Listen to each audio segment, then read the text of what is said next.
Jangan kita pengacara mikir bahwa pengacara itu harus jadi kaya.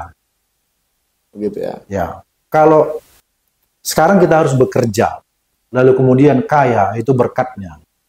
Dan biasanya kalau kita bekerja, berkatnya mengikuti. Gitu. Siap. Terkait dengan ajas peradilan sederhana, cepat, dan berbiaya ringan. Iya. Faktanya nggak cepat, nggak sederhana, dan biayanya nggak ringan.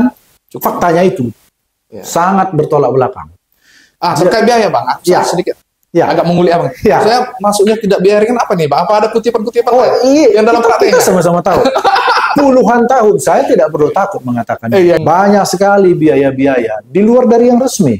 Kita hanya store 1,5 juta skum, tunggulah itu sampai perkara putus di Mahkamah Agung, tidak akan diletakkan sita. Itu artinya apa? Kita harus membayar biaya non formal yang jauh lebih tinggi daripada skum. Benar. Iya, kalau skumnya 1,5 juta, kita harus siapkan 15 juta. Saya kalau masuk ke pengadilan itu paling nggak suka membaca wilayah bebas korupsi.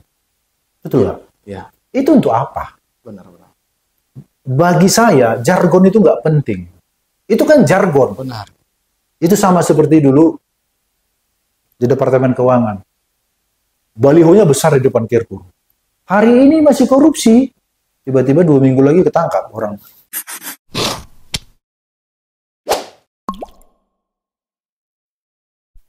Baik, kembali lagi kita di program Cakap-Cakap Hukum, Bang. Ya.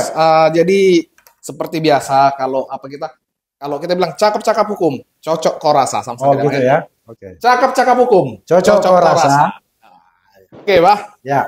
Baik buat para teman-teman, rekan-rekan pencari keadilan, hari ini kita kedatangan tamu yang luar biasa yang merupakan advokat senior. Tidak diragukan lagi kesenioritasnya. Tahun 93 ya Bang, berpraktek sudah ya. Ya, tahun 1993. Dengan Bang Panengyanan Sinambela. Dan beliau juga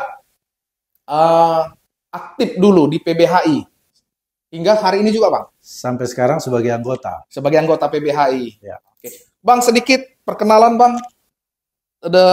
Abang dalam dunia advokat ini Bang, ceritakan buat teman-teman. Ya, terima kasih buat saudara ketua ya, ketua DPC Peradi, Dwi Ngai Sinaga.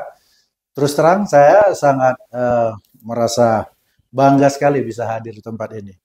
Nah, terkait pengalaman, kalau mulai kita terjun di dunia pengacara itu ya, saya sendiri memang masuk di LBH dulu, Lembaga Bantuan Hukum, Ya. yang kalau di pusat itu dulu Bang Buyung ya, Bang Buyung dengan abang-abang senior kita, termasuk ketua umum kita, Bang Luhut, Ya. gitu. Jadi ada Bang Todung, ada Bang Abdul Hakim, bekas ketua Komnas HAM. Nah, abang-abang kita itu yang jadi senior kita di Jakarta, kami di Medan.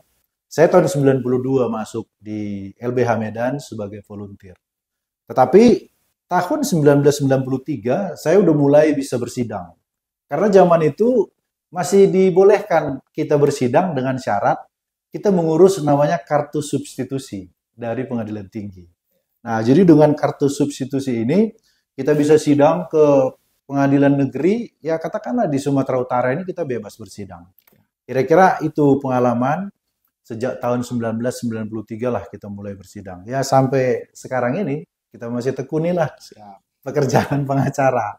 Bang, sedikit. Ya. Ini apa membedakan dulu hingga sekarang perbedaan advokat-advokat ini mau kita kulik sedikit hari ini dan apa pesan-pesan atau apa masukan Abang sekarang terkait advokat yang termasuk yang muda-muda ini sekarang, Bang? Oke, iya. Memang kalau dulu ya, saya masih mengingat betul itu. Kalau dulu kita sebagai pengacara itu masih punya penamaan-penamaan yang berbeda. Kalau kita testing dan dinyatakan lulus, itu masih namanya pengacara praktek. Bukan seperti sekarang. Kalau sekarang kan langsung jadi advokat. Kalau dulu namanya pengacara praktek. Nah, dari sisi cakupan wilayah kerja pun terbatas kalau dia pengacara praktek. Jadi dulu itu saya ingat ketika saya dilantik tahun 95, saya ditempatkan di Sibolga. Sibolga itu ya biasalah tahun 90-an masih sepi gitu ya. Jadi kita ditempatkan di sana, ada 3 wilayah. Kalau saya nggak salah dulu, saya Tarutung, Sibolga, satu lagi saya lupa. Tapi 3 wilayah. Nah, perbedaannya kalau dulu dengan sekarang, Kalau sekarang kan begitu seseorang dilantik, dia langsung jadi advokat. Ya. Kalau dulu enggak. Saya masih ingat, saya harus kumpulkan beberapa perkara yang sudah inkrah sampai Mahkamah Agung. Ya, zaman dulu kalau perkara inkrah sampai Mahkamah Agung bisa 7 tahun, 8 tahun. Jadi kalau 3 perkara aja kita kumpulkan yang inkrah, berarti masa kerja kita sudah harus 18 tahun 18 baru tahun. bisa jadi advokat. Cukup matang harus. Harus, iya. Jadi memang rupanya filosofi itu dibuat mereka untuk kematangan kita mungkin ya. Jadi saya tahun 2002 saya ajukan ke Mahkamah Agung, lalu kemudian Mahkamah Agung verifikasi, keluarlah surat keputusan dari Menteri Kehakiman. Jadi saya masih dilantik sebagai pengacara praktek dan dilantik sebagai advokat. Jadi bukan langsung sebagai advokat. Beda gitu. Sekarang Bang ya, bisa langsung sebagai advokat. Ini langsung. menarik Bang. Kalau saya masih mengalami itu yang namanya ada advokat pendamping 2 tahun. Jadi sungguh prosesnya luar biasa. Jadi tapi ada plus minusnya Bang. Dan saya melihat, makanya saya biar ada pencerahan Abang selaku advokat senior di sini yang sudah berpraktek kemana-mana tahun 93. Saya dilantik 2005 diangkat sumpah. 2009. Jadi masih mengalami namanya magang 2 tahun dan laporan itu masih ketat sekali. Ya. Jadi Bang, kita mau minta pencerahan Abang nih. Karena dalam praktek saya sudah lihat sendiri, kadang ada kita bertemu dengan advokat lawan kita. Maaf nih, bukan mendeskripsikan, biar pencerahan. Posisi duduk antara penggugat dan tergugat tidak tahu. Yang pertama Bang, itu yang pertama. Yang kedua, pernah waktu pemeriksaan saksi Bang dengan advokat yang baru lagi, dia kan kalau pengantar bukti surat, kalau dia selaku penggugat P1, ya betul. Tergugat P1, ya. Dia buat selaku tergugat dia bikin P, bikin copy paste, sehingga di sini pihak pengadilan kadang menghina kita advokat yang kurang. Gimana pandangan Abang dan gimana harapan? Ya. Apalagi kita berbicara Bang, Abang kan konsen di hukum acara nih Bang. Coba terkait hukum acara nih Bang. Ya, terima kasih ya. Ini sudah diangkat. Memang terus terang ini menjadi satu kegundahan bagi saya pribadi. Karena ada beberapa orang yang masuk di kantor saya itu untuk magang. Persoalan-persoalan yang seperti ini sering kita temui, ya. Jadi memang kita itu apa ya? Nggak boleh kita itu langsung jadi pengacara tanpa magang. Magang itu sangat dibutuhkan sekali.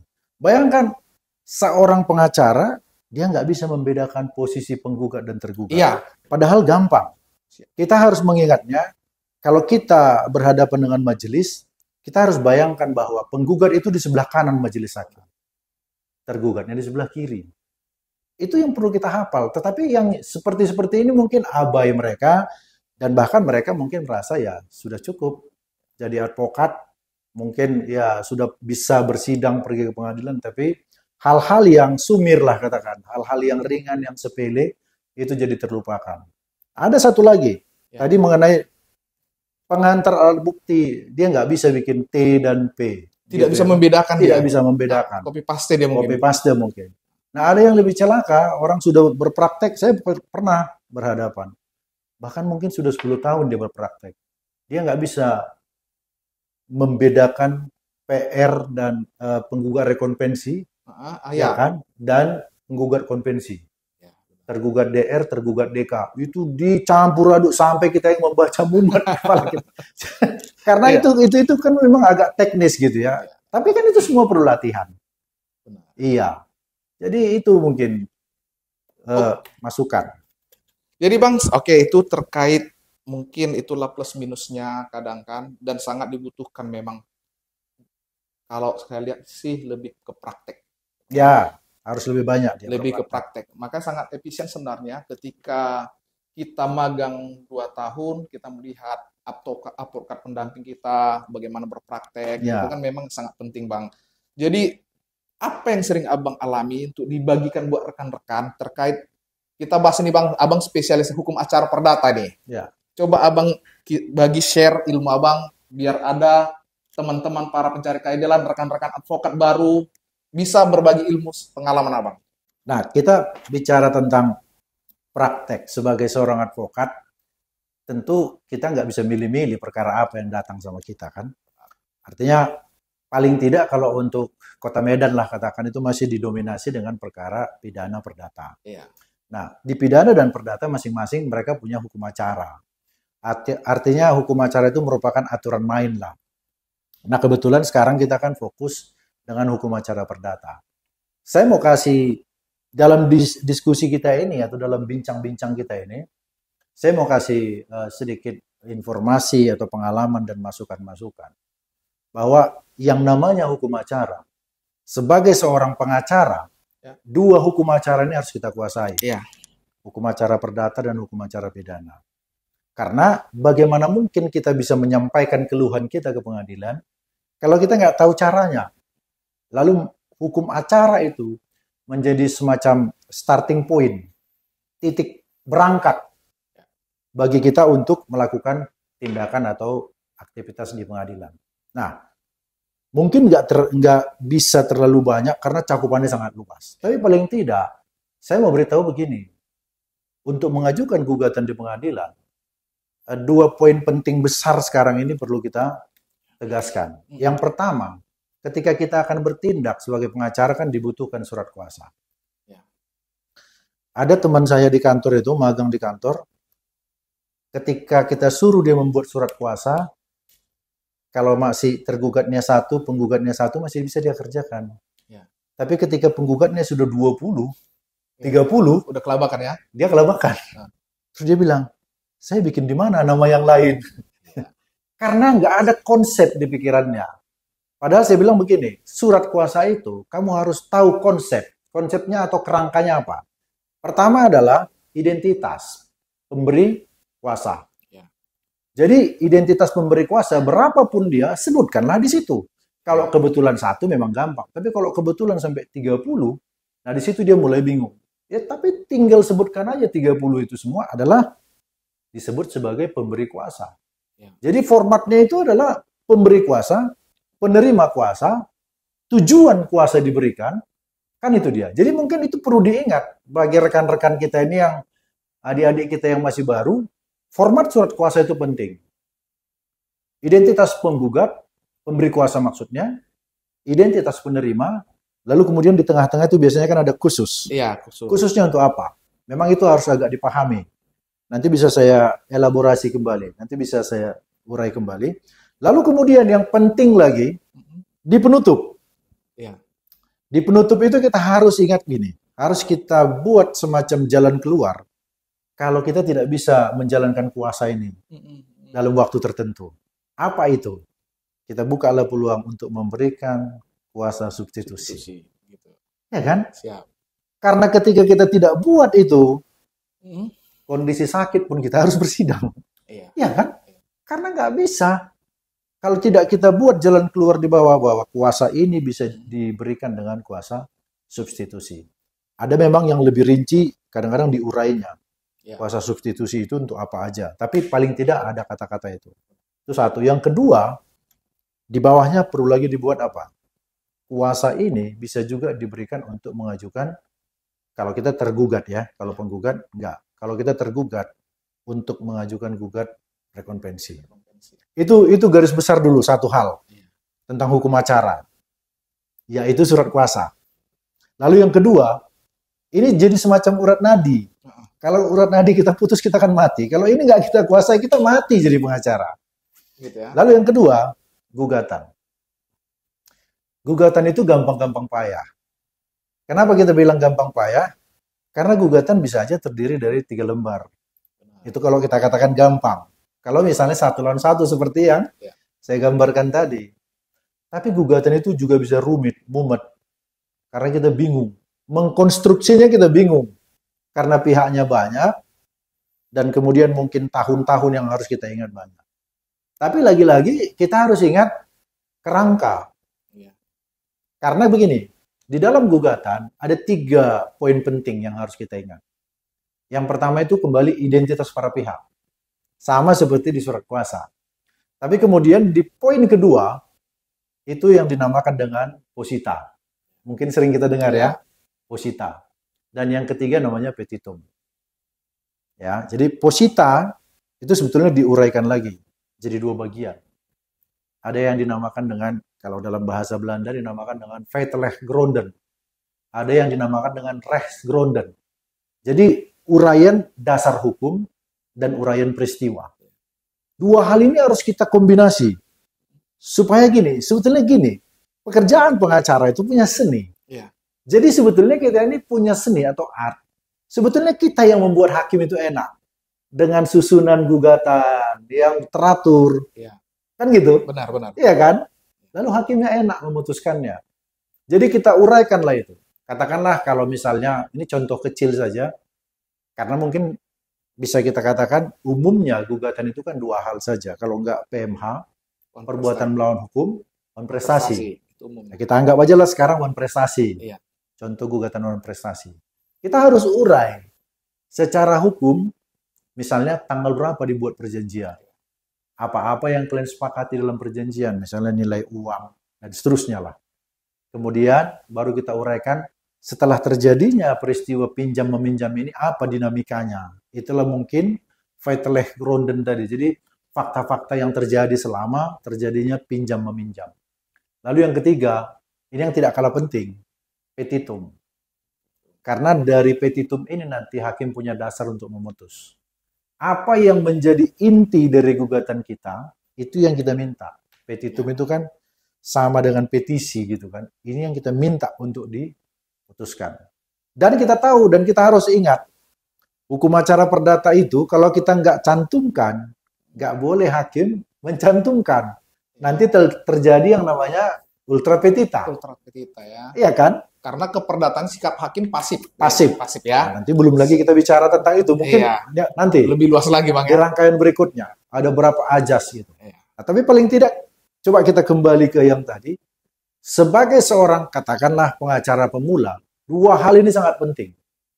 Karena kalau pengacara senior, dia berhadapan dengan lawannya. Yang pertama dia lihat surat kuasa. Benar. Ini kuasanya di khususnya itu terutama ya.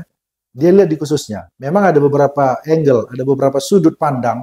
Pertama tanggal. Ya. Tanggal di khususnya itu, lalu kemudian nanti di data. 3 poin itulah. Nah kalau itu sudah amburadul, dia akan eksepsi ke sana. Nah yang nggak enaknya, kalau dia kompetensi relatif, diputuskan di akhir. Ya. Kalau kompetensi absolut, diputus di tengah. Kita nggak terlalu banyak rugi. Ya. Iya kan? Nah kalau dia kompetensi relatif, diputusnya di akhir. Kita malu sama klien.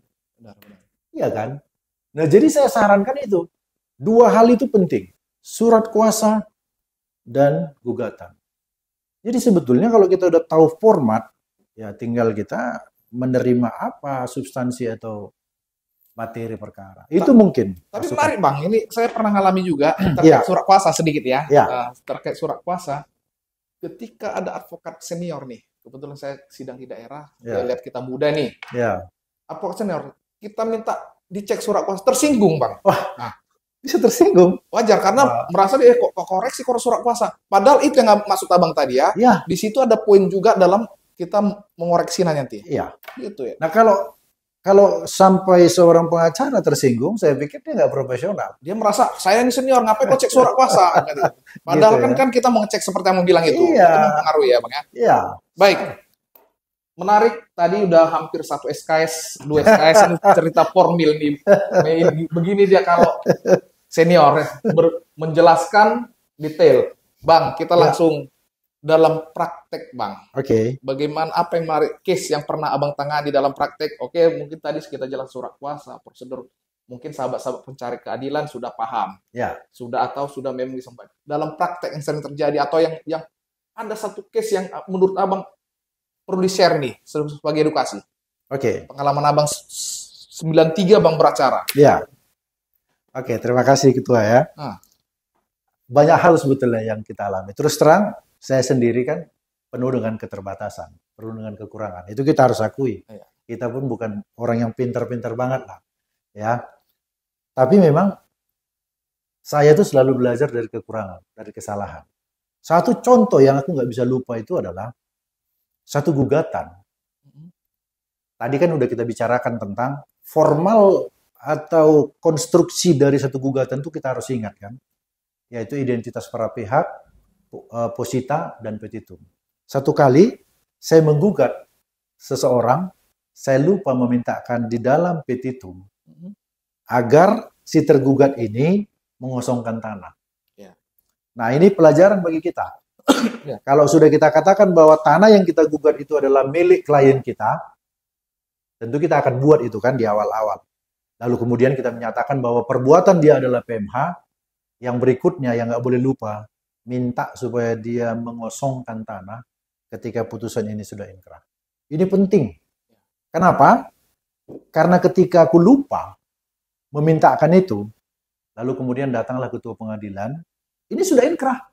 Udah inkrah putusan ini sampai di Mahkamah Agung, bahkan PK. Dia bilang putusan ini deklaratur. Maksudnya putusan ini tidak bersifat menghukum. Kalau putusan yang bersifat menghukum kan kondemnatur namanya. Ya. Dia bilang ini putusan hanya semacam deklarasi aja. Ya, kamu sebagai pemilik, tapi nggak bisa ngapa-ngapain. Di atas kertas saja. Di atas kertas. Ya. Ini pengalaman penting. Tadi karena ketua nanya pengalaman apa. Nah, untuk menebus, katakanlah untuk membayar kesalahan atau kesilapan ini, saya itu harus menempuh 3 tahun lagi mengajukan namanya gugatan with forbar beforat. Gugatan serta-merta. Hanya untuk minta 1 amar saja. Nah, jadi akibat kelalaian itu kita minta di dalam petitum gugatan, saya itu harus mengajukan gugatan baru yang namanya gugatan with forbar beforat atau putusan serta-merta. Dan itu makan waktu sampai 3 tahun. Nah, mungkin kita masih bisa ya menutupi itu dengan klien, tetapi kan idealnya kan kita harus bisa mengajukan gugatan tanpa bertele-tele. Apalagi kita tahu sendiri, perkara perdata itu perkara yang memakan waktu cukup lama. Jadi kalau ditanya tadi tentang pengalaman, itulah salah satu pengalaman. Tentu masih banyak yang lain lagi. Nanti mungkin dalam tahap-tahap berikutnya kita bisa sharing. Benar Bang, menarik itu. Ya. Waktu Abang bilang tadi kan mengajukan gugatan lagi, berarti kan di sini kan sudah ada namanya kita langgar ajas nih. Ajas peradilan cepat, murah, biaya ringan. Benar. Ya kan? Kalau di makanya menarik juga Bang, saya juga ada menangani case. Jadi kadang di keperdataan ini putusan itu selalu hanya di atas kertas menangnya. Contoh, ada kemarin kita ngajukan ganti rugi lah atau berapa gitu kan, 48 juta. Sementara mereka panjar perkaranya katanya untuk mengajukan amaning itu bayar harus 18 ke 28 juta itu nggak salah. Bahkan sehingga klien kita, ngapain saya tagih 68 juta katanya. Jadi kan aja sendiri dilanggar nih Bang. Jadi sehingga hingga detik ini banyak di keperdataan putusannya itu hanya bersifat ya di atas kertas. Bagaimana pandangan Abang? Saya lihat ini kan ada kekosongan nih. Ya. Adakah menurut saya kan ada orang ini memang niat bayar. Ada dia mampu bayar, ada tidak mampu bayar. Tapi kan kalau kita ajukan eksekusi, kita harus tahu objeknya. Bahkan ada lagi saat klien ini atau lawan ini, pihak yang tergugat mencoba menghilangkan objeknya. Ya. Seharusnya kan di sini menarik tadi pembahasan kita di luar, ini harus ada ketegasan negara di sini. Atau kan di sini terjadi kekosongan ini. Gimana pandangan Abang itu? Jadi kan kita punya pemikiran yang sama. Maka mungkin dalam bincang-bincang kita ini, terus terang saja, saya kalau mau cerita, cakap-cakap. Nah, kalau kita mau bicara cakap-cakap kita ya. Oke. Nah, kalau terima kasih ya. Udah ada program baru. Iya. Cakap-cakap Medan, cakap-cakap kita hari ini. Jadi cakap-cakap kita ini terus terang, ini sebetulnya membuat kita tergerak untuk mengingatkan bapak-bapak kita yang di DPR ini. Iya. Kenapa?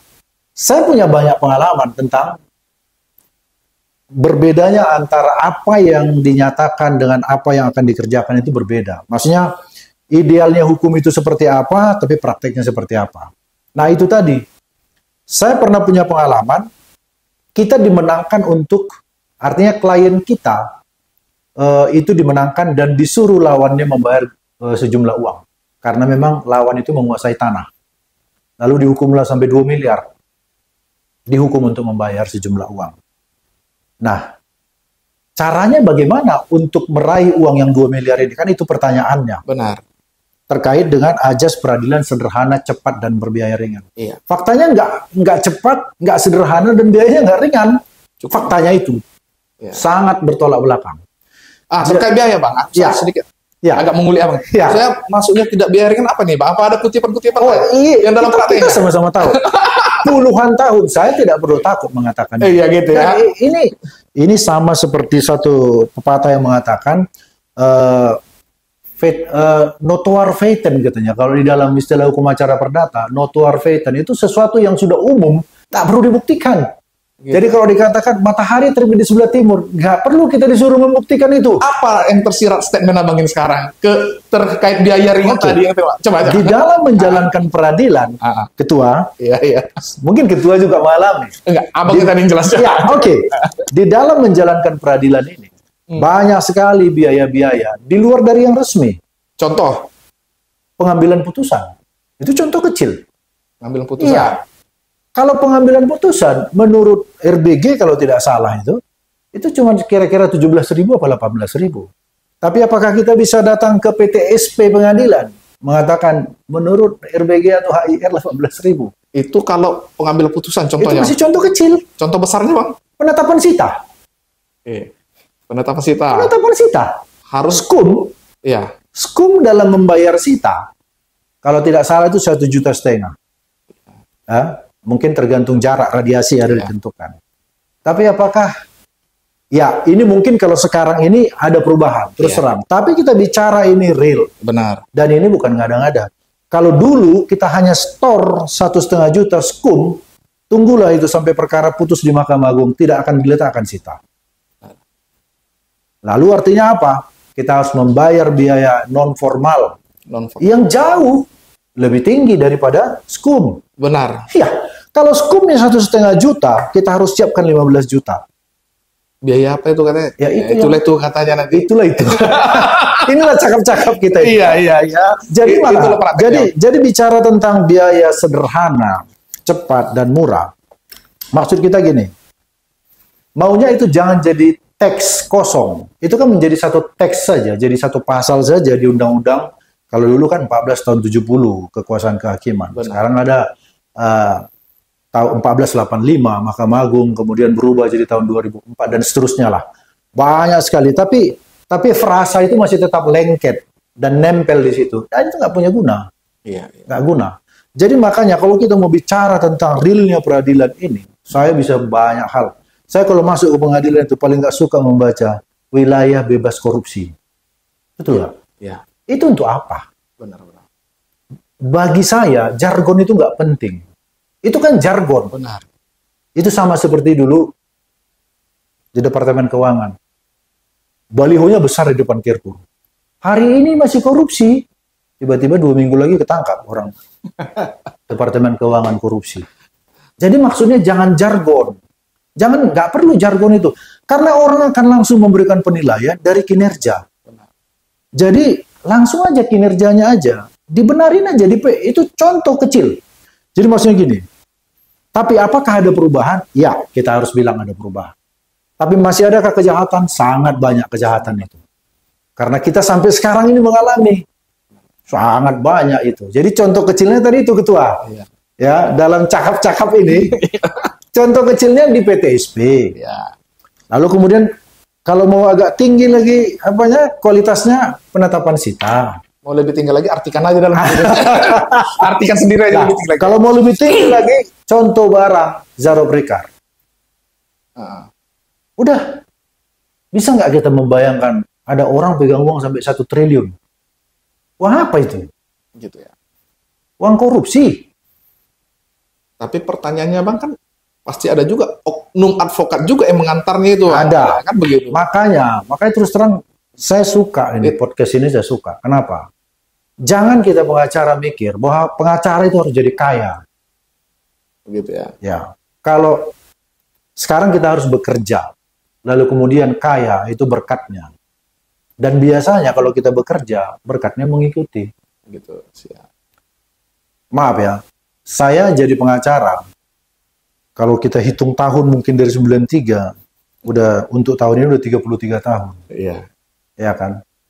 Saya, ya puji Tuhan, saya tidak kaya. Saya cukup makan aja. Terus terang. Dan nggak perlu juga kalau kita ngelihat orang misalnya tiba-tiba, karena pengacara ini rezekinya memang kan agak berbeda dengan profesi yang lain misalnya ya. Iya. Tapi kita nggak perlu juga, jalan hidup orang itu nggak selalu sama. Orang mungkin bisa tiba-tiba, wah dapat honor dia, katakanlah 1 M seperti itu. Kita cuman yang kecil, nggak apa-apa, tapi jalani aja. Jadi itu tadi, kalau pengacara banyak terlibat, iya, karena bukan apa-apa. Pengacara pun ada duluan kok yang berinisiatif. Tapi terus terang, selama saya jadi pengacara, saya tidak mau berinisiatif. Benar. Tetapi biasanya ditanya sama hakim. Nah, kalau yang ini memang ini agak dilematis. Ditanya sama hakim, kita nggak mau ladeni, putusannya nggak putus-putus. Ini fakta. Fakta ya. Fakta. Paling minimal NO, sering gitu ya. Ya. Nanti kalau mau saya kasih tahu lagi pengalaman, Iya. ya ini menarik. Bisa panjang nih Bang. Bisa Ya? panjang. Saya pernah dipanggil oleh seorang hakim, saya tak sebut nama. Dia bilang, Kanangian, kamu kenapa belum datang melapor perkara yang nomor sekian? Loh, kenapa? Ya kalau kamu datang melapor putusannya ini. Kalau nggak datang melapor putusannya ini. Udah siap. Itu nyata. Sampai seperti itu. Abang alami kayak gitu. Saya alami. Tapi kan kalau saya cerita, orang akan bilang, Iya. kamu ngarang. Tapi kita melihat bahwa indikasinya apa? Inilah sekarang lihat indikasinya. Yang tertangkap-tangkap ini. Oke Bang, sedikit tadi menanggapi itu menarik yang Abang bilang tadi, oke lah oknum yang kamu mau putusan ini, mau putusan ini. Jadi saya terlintas sedikit perkara terkait perceraian ini Bang. Ya.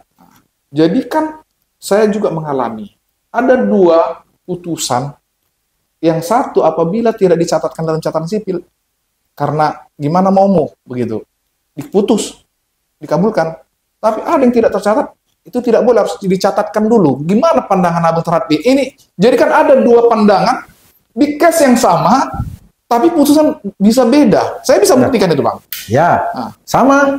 Saya mengalami kasus yang sama. Nah, makanya tadi saya katakan kembali kepada bapak-bapak yang terhormat DPR, godoklah undang-undang ini. Ya, ini mungkin kalian merasa ini persoalan kecil, tapi bagi kami selaku praktisi, ini persoalan besar bagi kami. Godoklah undang-undang ini. Yang tadi yang pertama adalah kesenjangan antara apa yang dinyatakan dengan azas peradilan sederhana dan berbiaya ringan, Cepat ringan. ternyata tidak, kan? Ya. Lalu kemudian yang kedua tentang itu. Saya kebetulan punya kasus yang sama. Ini nggak kita setting nih Bang ya, pembahasannya tadi ya. Sama, saya ada. Percis. Saya masih bisa sebut pihaknya, pihak-pihaknya. Kebetulan saya langsung yang mengalami. Klien saya itu memang melakukan kenakalan, kejahatan. Dia masih punya istri. Ya. Dia menikah dengan orang lain. Lalu dikenakan pidana pasal 279 KUHP. Ya, namanya kawin halangan. Kawin halangan. Oke? Ya. Dipidana lah ini klien saya. Lalu waktu, ya namanya kita pengacara kan cari peluang. Benar. Saya tanya ke klien saya, kamu punya nggak catatan sipil? Dia bilang tidak. Saya hanya punya di gereja, pemberkatan. Nah, bagi kita pengacara kan selalu cari peluang, kita anggap bahwa perkawinan yang tidak dicatatkan di catatan sipil belum sempurna, kurang lebih seperti itulah. Atau ada istilah lain orang bilang tidak pernah terjadi perkawinan. Istilah yang lebih ekstrim lah. Lalu saya datang melapor sama hakim yang memegang perkara. Saya sampaikan begini, Pak, ini klien saya ini harusnya nggak bisa dihukum. Ditanya sama hakimnya, kenapa? Karena perkawinan ini dianggap tidak pernah ada. Apa dasarmu katanya? Saya bilang dia tidak dicatatkan di catatan sipil. Lalu dia bilang, udah, kau buat aja pledoimu nanti, karena itu kan pidana. Saya nggak setuju dengan pendapatmu. Saya nggak setuju dengan pendapatmu. Saya menganggap perkawinan itu sah. Artinya cukup dengan surat dari gereja. Pemberkatan gereja. Diputus. Klien saya itu dihukum pidana. Artinya, dengan dihukumnya klien saya itu pasal 279, berarti kan perkawinan itu dianggap sah. Perkawinan dianggap ada, sekalipun tidak ada catatan sipil. Nah, ini nanti kita bisa koreksi di Undang-Undang Nomor 1 Tahun 1974. Mungkin di pasal 2 itu ya. Nanti boleh dilihat. Nah, ini yang saya mau bilang supaya bapak-bapak di DPR dibenahi undang. Saya rasa gini aja Bang, itu sesi berikutnya aja menarik itu. Itu sesi berikutnya aja. Oh gitu. Karena kenapa saya bilang itu menarik, tapi kita harus lebih detail mengupas itu. Baik. Karena apa saya bilang sisi menarik? Karena terkait undang-undang perkawinan ini simpang siur. Jangankan majelis hakim. Jangankan penyidik, sorry saya Ya. jangan penyidik, majelis hakim aja kadang menganggap ini sah Ya. apabila dicatatkan. Benar. Ada yang menganggap ya yang penting sudah kawin, itu kan hanya syarat formilnya, hanya tambahan aja untuk Iya. dicatatkan gitu. Iya. Sehingga dalam mendudukan pidana pun ini kadang penyidik harus meminta ada catatan sipilnya. Ya. Tapi nanti kita kupas Oke. yang berikut Bang, karena itu lebih detail dan itu menarik karena ada kaitan pidana dan perdata. Ya. Tadi sudah Bang bahas terkait perkara yang jadi ada beberapa buat rekan-rekan juga pencari keadilan. Abang ini bercerita terhadap hukum acara perdata. Ya mungkin ada sesi berikutnya nanti lagi. Tapi itulah Bang pengalaman Abang ya. Ya. Memang kendala Abang yang berpraktek yang saya alami juga memang sering terjadi seperti Sering terjadi. baik itu juga advokat-advokat yang baru jadi yang mungkin dari segi apa dia setelah ujian disumpah punya modal buka Langsung kantor buka kantor. ya cuman kadang di situ dia kurang pembobotan buat Iya. jadi perlu di situ Bang ya pembobotannya. Nah. Baik Bang, terakhir nih Bang, Ya. saya mengulik ini saya melihat kronologis atau histori Abang atau sejarah Abang itu Abang ternyata sering katanya melakukan perapit ini. Nah, Abang di kantor Abang berapa udah jumlah perapit Abang bilang? Nggak banyak sebetulnya. Tapi mungkin untuk ukuran kantor pengacara pribadi, ya boleh dibilang saya termasuk yang relatif sering ya. Ada pemikiran-pemikiran saya begini. Dijawab dulu Bang, kira-kira berapa banyak udah jumlah perapit? Kalau jumlah perapit mungkin seperti yang ku sampaikan tadi, mungkin berkisar 10 ya. 10. Tetapi kalau kita melihat dari sejarah, orang kan jangankan menggugat polisi, bertemu polisi pun orang kadang-kadang tidak berani. Tapi ini udah kita kerjakan, ini sudah kita lakukan. Bahkan sampai suatu kali polisi itu datang ke saya bilang begini, Bang, kalau bisa jangan lagi lah diperapit, karena bagi mereka itu tidak nyaman perapit itu. Nah itu kan sekaligus menguji kinerja mereka juga, apakah memang benar atau tidak. Nah perapit itu kan menarik. Makanya saya kan termasuk pemateri hukum acara pidana kan. Besok kan saya di PKPA. Iya. Nah, itu menarik. Perapit itu harus digunakan oleh pengacara untuk menguji. Apalagi sekarang MK sudah memperluas. Ya. Kalau dulu kan cuman penetapan terhadap tersangka, penahanan, penangkapan, seperti itu kan, atau penggeledahan kalau tidak salah. Nah, sekarang kan diperluas, termasuk penetapan tersangka kan gitu. Nah, jadi kalau perapit itu, saya memang dari dulu selalu harus menguji kinerja polisi, karena kita kan harus tahu parameter apa yang dia gunakan. Karena biasanya mereka lebih berkiblat kepada otoritas, kuasa yang mereka punya. Jadi kita harus uji apakah itu sesuai dengan undang-undang atau KUHP yang menjadi aturan. Tapi kalau saya pribadi Bang, kalau perapit ini saya pesimis. Ya. Sorry, mungkin bukan tanpa alasan saya menyatakan saya pesimis. Karena kan berbicara perapit kan berbicara formil. Ya. Karena kadang hakim yang memutus sidang pra peradilan ini, dia hanya tanda kutip by request. By request karena terlalu gampang melihat minimal 2 alat bukti sudah terpenuhi udah. Terkait alat bukti yang dihadirkan itu bagaimana nilainya tidak ditanggapi. Gimana pandangan Abang? Karena yang penting 2 alat bukti, mau itu misalnya surat kabar dicantumkan, kan nilainya ini terhadap perkara tidak. Tapi mereka selalu membahas nanti ke pokok perkara, itu bukan ranah perapit. Jadi ini yang membuat saya kadang pengajuan perapit ini sangat tidak antusias lah atau pesimis. Ya, masalahnya kan gini, memang kita harus pahami bahwa pembuatan satu undang-undang itu memang selalu saja pasti ada kekosongan-kekosongan. Bahkan kadang-kadang pembuat undang-undang itu sendiri, dia nggak memprediksi ke depan akan terjadi kekosongan-kekosongan seperti itu.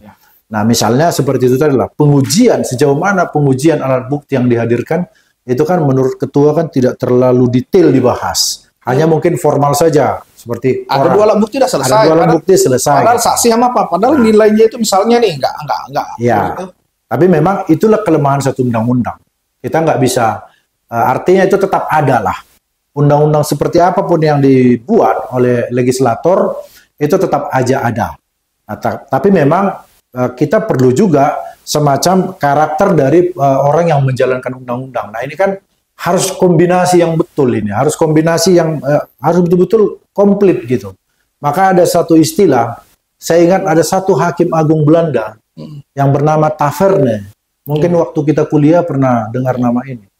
Dia bilang begini, kasih saya hakim yang baik, saya akan menjalankan undang-undang yang jelek. Jadi sekalipun undang-undang itu jelek, tapi kalau ada hakim atau APH yang baik, undang-undang itu bisa jadi baik. Begitu ya. Kira-kira gitu. Siap. Oke Bang, terakhir, kira-kira di sesi kita ini mungkin kita akan undang Abang lagi, masih banyak lagi yang mau kita bahas. Kalau tadi sudah terkait hukum acara, Abang sudah ceritakan segala macam. Apa terakhir Bang yang bisa Abang sampaikan buat teman-teman, rekan-rekan semua pencari keadilan kira-kira? Ya, terima kasih Ketua ya. Untuk edukasi. Ya, di awal pun tadi kita cakap-cakap tentang hukum ini, hukum acara ini, dan mungkin bagaimana kita meniti karir sebagai seorang pengacara. Kalau saya mengatakan bahwa sebagai seorang pengacara dibutuhkan ketekunan dan kegigihan. Karena begini, profesi pengacara ini merupakan profesi yang unik. Ya. Dan itu boleh dikatakan tidak bisa juga dikerjakan oleh banyak orang. Karena di dalam profesi pengacara ini banyak hal yang dituntut dari kita. Nah, kepada adik-adik yang masih baru, kalau kalian mau jadi kaya, artinya itu yang menjadi motivasi kalian jadi pengacara, itu menjadi keliru. Tapi kalau ada beban di hati kita, untuk kita bisa memperbaiki jalannya hukum, apalagi kan sekarang hukum kita itu begitu terpuruk. Kalau ada beban untuk itu, supaya kita punya andil sebagai pengacara untuk membenahinya, itu sangat bagus. Seperti yang saya sampaikan tadi, kalau kita bekerja dengan baik, ya berkatnya pasti mengikuti. Benar. Tapi kalau motivasinya langsung jadi kaya, baru tangani 1-2 kasus, dia udah mikir, otaknya mutar gimana caranya ngolah ini. Seperti itu. Baik, itu Bang ya. Ya, itu poin pentingnya. Baik, terima kasih buat rekan-rekan, buat sahabat pencari keadilan, sedikit edukasi dari advokat senior abang kita, Bang Panangian Sinambela, yang kami rasa cukup mengedukasi. Terima kasih Bang waktunya. Ya, sama-sama. Nanti akan kita lebih mengulik lagi, yang lebih detail lagi Bang ya. Ini masih kulitnya aja nih ya, terkait hukum acara. Sama-sama belajar. Kita kan akan mengulik lagi beberapa case seperti tadi, contoh undang-undang perkawinan ini yang mau kita kulik lagi Bang ya. Okay. Terima kasih Bang. Cakap-cakap hukum. Cocok kau rasa.